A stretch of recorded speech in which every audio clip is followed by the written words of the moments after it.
In the middle of the bustling town of Aiken, there's a tranquil oasis where the community often gathers. Hopelands Gardens and Rye Patch are two jewels in the city, both rich with history. So the winter colony was started in Aiken really about the late 1800s. It was a place for them to come, especially when the northern winters could be so brutal. Executive Director at the Aiken County Historical Museum, Lauren Virgo, says two of the families who wintered in Aiken were the Island family and the Rogers family. The Islands, even though they weren't majorly into the equestrian sports, they were more into yachting, but they also loved the Aiken area. Charles Oliver Island was an American banker and yachtsman from New Rochelle, New York.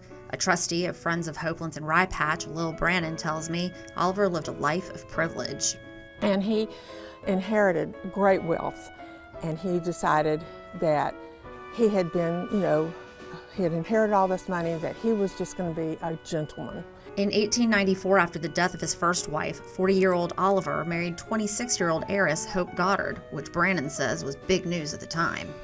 So when she got engaged to Oliver Island in the New York Times, the big headline was, "The wealthiest man in New York to marry the wealthiest woman in Rhode Island." Virgo says Hope was well known as a sportswoman, an unusual pastime for women of her position during that era. Mrs. Island made world famous history for becoming one of the first women, or becoming the first woman, to crew on the America's Cup race. Well, in her obituary, in the New York Times, it says, "much to the dismay of the DAR," because it really was unheard of. Hope also enjoyed golf, becoming the first woman to have an honorary membership to the Palmetto Golf Club in Aiken. She was very good at the game and was sometimes invited to play with very prominent men. In 1900, the Prince of Wales hosted a golf tournament, and during that tournament, Hope Goddard Island soundly defeated the Russian Grand Duke. Another of Hope's great passions was thoroughbred horse racing, one reason she kept coming back to Aiken. Hope shared her love of racing with a good friend across the pond, sharing a box at the races. She was good friends with the Queen of England, Queen Elizabeth, and they shared the same horse trainer. And so she would race her horses in England and in the U.S. Eventually, Hope became disillusioned with American racing. It wasn't until the 60s that she gave up horse racing in the U.S. because she said it had gotten too commercialized, but she still raced her horses in England. The Islands were well known for their philanthropy, too. They established the Aiken Hospital and Relief Society in 1917, which was the first hospital in Aiken. Virgo says it was all because of a good night for Hope at a poker game. The legend is she went to a local church and they said, "No, thank you very much, but we're not taking your ill-gotten gains." And so she and her husband decided to start the Aiken Hospital Board. They also worked with Schofield School for Girls as well as Ramada School for Girls so that children could get a good education. The Islands bought the 14-acre property they would name Hopelands in 1897, and their mansion was completed in 1904. For decades, the family would spend their winters there. Still standing on the grounds is the dollhouse. In the early 1900s, Hope ordered it from a catalog for the Island children. We don't know for sure whether or not the dollhouse was the schoolhouse for Edith Hope, the daughter, or actually her playhouse, or what. There's no written record. Today, the dollhouse still stands, and the Aiken Garden Club uses it for meetings and decorates it for Christmas at Hopelands. Hope also loved a garden, which is plain to anyone walking through Hopelands Gardens today. Hope designed the winter gardens and planted a lot of it herself. She designed and planted the beautiful grand oak alley that is now used to access the gardens from the parking lot. Even back then, the gardens were spectacular. The gardens were actually written up in all these garden magazines and books in the 1920s and 30s. So these gardens were well known. Perhaps one of the most impressive of those plants is a large tree near the Thoroughbred Museum, currently valued at $70,000. This tree right here is the most expensive tree in Aiken, and it is a deodar cedar, and it was actually Hope's planted it.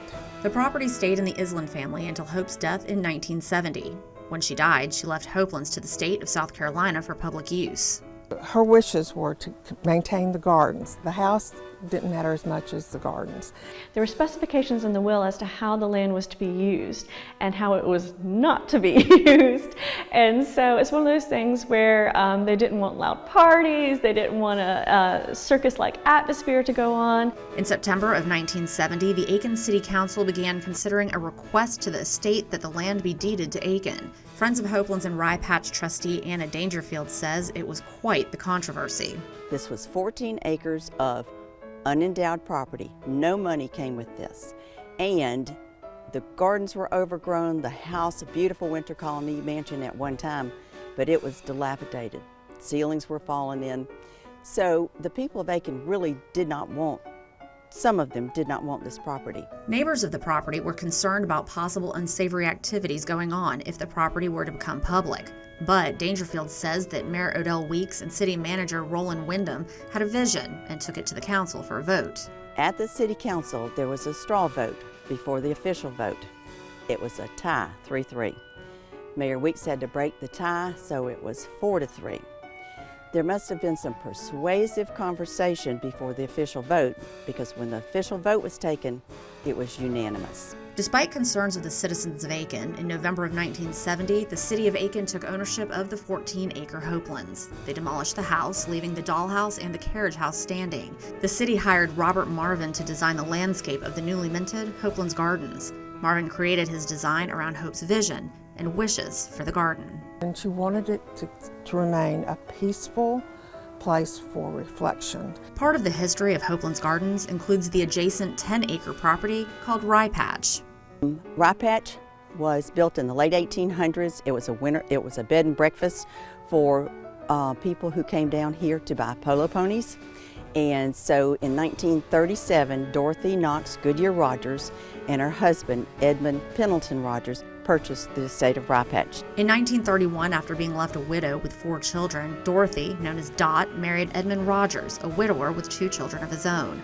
Dot had spent time in Aiken in prior years and loved it, so it seemed natural for her to buy a winter home here. Dangerfield says she spoke to the daughter of Dot's longtime butler, Leroy Wright, who said he had a great deal of respect for her. But he loved Mrs. Rogers, and everything that she had in her house, he wanted to take back to his house and teach his children as well. And Dolores said that's why we have an appreciation for fine linens and crystal to this day.